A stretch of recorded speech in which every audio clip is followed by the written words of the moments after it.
On referme notre page consacrée aux élections européennes pour s'intéresser à un anniversaire, celui des 50 ans de l'hôtel intercontinental de Faa. Focus sur cet établissement qui figure parmi les plus anciens du Fénois, dans ce reportage de Thomas Chabrol et Merete Attou. Beaucoup l'appellent encore le Beachcomber. En 50 ans d'existence, l'hôtel a conservé au fil des décennies son charme d'origine, même si l'établissement s'est bien agrandi. Ouvert en 1974 sous le nom de Travel Lodge, il est rebaptisé Tahiti Beachcomber Park Royal en 1987.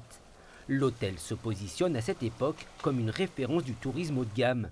Le 4 étoiles devient l'Intercontinental Tahiti Resort en 2001. Il garde son charme, il garde son âme, et ceux qui nous connaissent, on a des repeaters depuis des dizaines d'années, ils ne cessent de nous dire que l'hôtel reste toujours aussi beau. Il ne nous dit pas il est de plus en plus beau, il est toujours aussi beau. On sent qu'il y a une continuité dans la vie de cet hôtel. Ouais. Avec 246 unités dont ses bungalows sur pilotis, l'hôtel de Faa est devenu une institution du paysage touristique. Sa réputation s'est forgée grâce au personnel et aux soirées merveilleuses. Jean-Marc Mosselin a été à la tête de l'établissement pendant 23 ans. C'est surtout des souvenirs de personnes, des anecdotes, il y en a des milliers, mais effectivement ce qu'on retient plus sont les relations humaines. Et je vois notamment, chaque année on faisait une fête du personnel où des traditions étaient que la direction faisait un show et devait faire un show, et c'était très attendu par l'ensemble du personnel. Évidemment, on se mettait très mal et tout le monde se moquait de nous, mais c'était le but. En 50 ans, l'hôtel a accueilli dans la discrétion des stars de cinéma, du sport et bien d'autres. Charles a vécu cette histoire. Il se souvient de sa rencontre avec Joe Dassin. Responsable du buffet, il travaille à l'hôtel depuis 43 ans.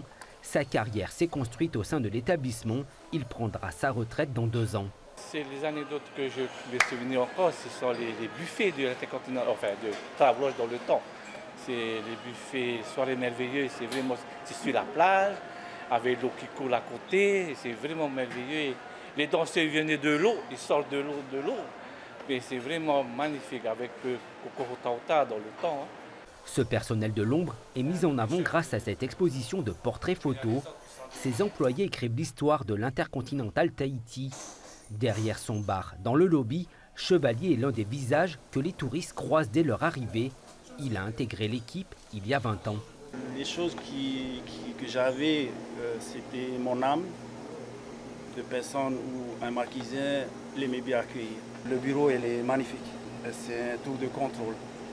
Donc, je contrôle le côté océan, je contrôle les arrivées de mes amis du matin, tous les staffs du matin qui arrivent en disant bienvenue et bonjour. En 50 ans, l'hôtel de luxe a connu des périodes fastes et des moments plus difficiles comme les crises des années 2000.